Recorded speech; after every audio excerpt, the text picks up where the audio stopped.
So today I'm going to show you how to graft tiny cactus seedlings like these ones here. See this in this little 2-inch pot? They're about 1/8 of an inch or 1/4 of an inch across.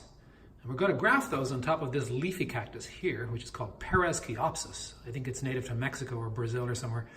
But it has leaves, unlike most cacti. And you're going to graft the tiny cactus on top of it so that ultimately you're going to end up with something like this. The idea being that that little bobble head on the top there grows much faster than the seedling would on its own roots. It's very simple to do. You just need some simple household things like paper towels. We've got here, got a one-sided razor blade, another paper towel, scissors for cutting the leaves off the Pereskiopsis. You need rubber or rubbing alcohol to sterilize the razor blade, and then you also need another type of alcohol, which is celebration ale, which you can drink as you're doing this process. Make it fun. And the last thing you need then is some regular just kitchen cling film, which you cut it into tiny little strips, and I'll show you how to do all that now. First thing you do is you crack open the beer, have a quick swig, and we're off to the races. So, first thing you got to do is take your razor blade, which is just a simple razor blade like this with the protective side on one side. You can buy these at the hardware store or in the paint department of the big box stores. Take some of this rubbing alcohol, which you can buy at the pharmacy, and just put that on your paper towel. And then you just rub the razor blade with that. And that sterilizes it, kills off any germs or bacteria, so that when you cut into your little tiny seedling cactus, you're not going to transmit that infection from one plant to another. Okay, so the next thing to do then is to take these Pereskiopsis plants and cut them to the right size. I want them to be about this tall, which is about 3 inches tall, and I'm just going to cut the top off with the scissors. And if I do that, I'm going to be left with a cutting on the top, which I can root again and make more of these Pereskiopsis. So I chop that off like that, and then I'm going to need to remove these next leaves underneath that. 1, 2, 3, 4. So that leaves plenty of leaves on this plant still, and it's freed up about 3/4 of an inch of space at the top of the stem there. That's what you're going to be, where you're going to be doing the grafting. It's very simple to do. Okay, so the next thing we got to do is cut some little squares of this cling film material. Just take your scissors, pull it out about 2 inches from the box, and then with your scissors just cut some little squares of that. So you're looking for a piece roughly that size. It doesn't need to be any bigger than like 2 by 2 inches. All right, so I'm just going to put that on the edge of the table over here, and you're going to need one piece for each graft that you do. So cut those off. If you stretch it towards you, it's easier to cut it. Put those over here. So I'm going to continue to cut these Pereskiopsis. I'm going to just take the top off one of them, and the next one, and the last one. I'm just doing 4 of these today, but it's a fun thing to do. And as you can see, each plant has several leaves at the bottom, so they've got lots of leaves to make photosynthesis. Now, afterwards you've got these cuttings. So you take the lower leaves off these cuttings, like just leave about 1/2 inch of bare stem at the bottom, and then those will root very easily later when you put them in a little pot with some soil. Okay, going back to the Pereskiopsis here, make sure that you've cut off the top few leaves so that you've got at least 3/4 of an inch of bare stem at the top. There's also nasty little spines that can be produced by these Pereskiopsis depending on where they're grown. If they're grown in the greenhouse outside, they will be very spiny. If you grow them under lights or indoors, they'll have fewer spines. But anyway, cut those leaves off until you've got a little bit of bare stem at the top. And it's important when you're doing these processes that you do all the same process at the same time. So you don't do the grafting where you cut the leaves off the Pereskiopsis and then move on to immediately grafting that. No, prepare all the Pereskiopsis first, and then prepare all the grafts next, and then do all the grafting one after another. So you're always doing the same process at the same time instead of going from one process to the next, one process to the next. one process to the next 5 times. Okay, so the next thing we're going to do is prepare the little seedlings. Another thing I forgot to tell you about is we're going to need these things, which you've probably seen before. They're little clips. They're like the ones that are used for holding orchid stems onto the little bamboo cane that they come with. They're a super help. They're much more compact than clothes pegs. They don't cause the plant to fall over when you clip them on.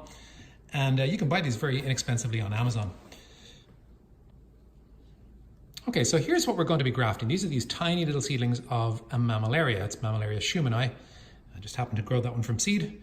So what I like to do is just to take the seedling out of the pot here and clean all the dirt off it using my fingers. So there's no dirt left on the tiny seedling. There it is. I don't know if you can see that there. Tiny little seedling at the bottom. There we are. And I'm just going to put this on the paper towel right down here. Now, because I've got 4 of these grafts to do right now, I'm going to prepare 4 seedlings by just pulling off the root. You don't need the root anymore because you're going to be cutting that off. But you also want to try and get as much of the soil off as you can. So I clear that off, pop it down on the paper towel. And here's the next one. You can just lift those out with a pencil or with your fingers and just gently brush off the dirt. Okay, there's 3. And here's the last one, the 4th one. Pinch off all that little bit of dirt that's there. And do whatever it takes to get the dirt off. Just brush it with your fingers, blow on it, rub it on the paper towel. Okay, so there's 4 little seedlings right down here. So now what I'll do is I'll just sort of gently rub them on the paper towel a bit to get those cleaner.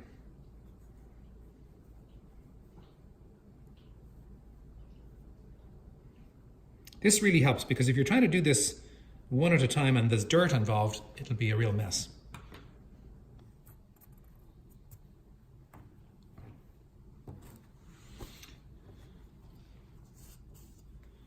Okay, I'm going to show you how to cut the seedling. So there it is on the paper towel. I pick it up with between my thumb and forefinger. You can see it there.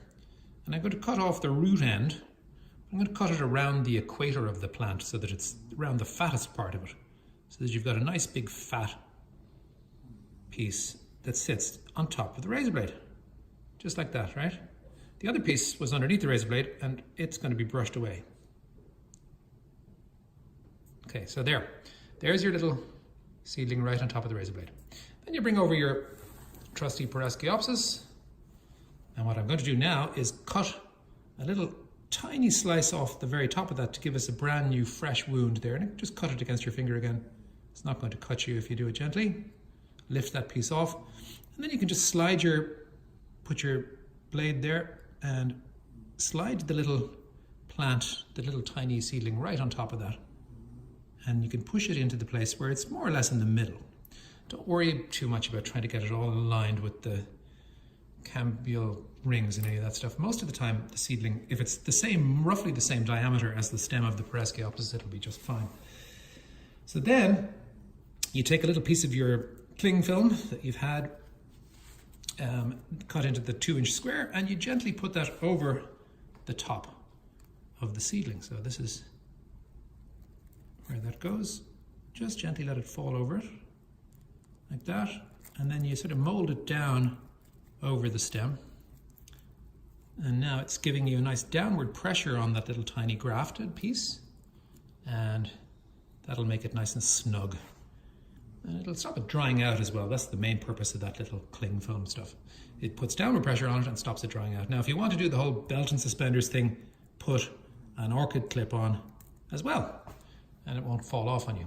So that's how it's done. Now we're going to move this to the place where I grow these plants for the next several weeks. Okay, so here is my cactus workshop in the garage. It's just a bank of fluorescent lights, and as you can see, there's lots of different Pereskiopsis growing here, and all sorts of little cacti grafted on top of them. So let me show you what the lamps are. The lamps are these high output T5 lamps. They're 4 feet long, and there's 2 of them in each rack. They're just like standard ordinary fluorescent bulbs, but they're called high output, so they give extra light. And they're just a regular warm white or cool white color. You don't have to get any special ones for plants or anything. So here's the Pereskiopsis that grows happily underneath the light. As you can see, they're about 10 inches or 12 inches below the light. And when the plants are growing happily, and they've already been grafted for a week or so, there are some of the little seedlings, you see? Tiny, teeny seedlings. It's a little Echinacerius there. Occasionally some of them fail and they fall off, so that's one that's gone. And let me show you over here. Here's the cacti that are just growing from seed, the tiny seedlings, and they're also growing under the lights, but they're growing really slowly. Here's a whole bunch of Echinacerius, tiny seedlings. Here's some Trichoserius seedlings. And then over here are some Ariocarpus seedlings that I grafted a couple of months ago. So let's see now, I sowed those in October, grafted them around Thanksgiving, the 20th of November. And they've gotten quite big now, and they're growing in well. Okay, so where do I put these? The plants that are newly grafted, I put them away from the light. So I'll put them down lower down here where there isn't a light shining on them, and they'll stay down there for maybe a week or so, and then I'll take the little clips and the plastic saran wrap cling film material off the top of them, and then they'll be placed underneath the lights. So here's some that I put out about a week ago. In the back there's some that have been grafted a good long time ago. Those are Phralia magnifica. Over here I grew some Trichoserius early in the year, and they're loving it. They grow very fast, and of course the problem then is, are they going to grow too big so that they crash into the lights? So what you can do is move them to another part of the shelves where there's a little bit more space between them and the lights. So here's some Trichoserius and other Echinopsis that have been placed a good bit lower than the lights, and they're really happy here. I feed them with a dilute liquid feed every week or so. So there's some, even something in flower there that's a Chamaecerius hybrid. But they're all really happy, and they'll be moved outside to the greenhouse when it warms up a bit outside. They'll be slowly acclimatized by putting them underneath shade cloth outside, gradually getting used to the sunshine in the greenhouse. All right, so that's it. I just wanted to show you how you can grow tiny seedlings into really quite decent sized plants in a very short amount of time if you have this light setup and you graft the seedlings onto Pereskiopsis, which is a real workhorse of a plant for getting tiny seedlings to get bigger. I hope you've enjoyed this video, and look out for some more. Thanks.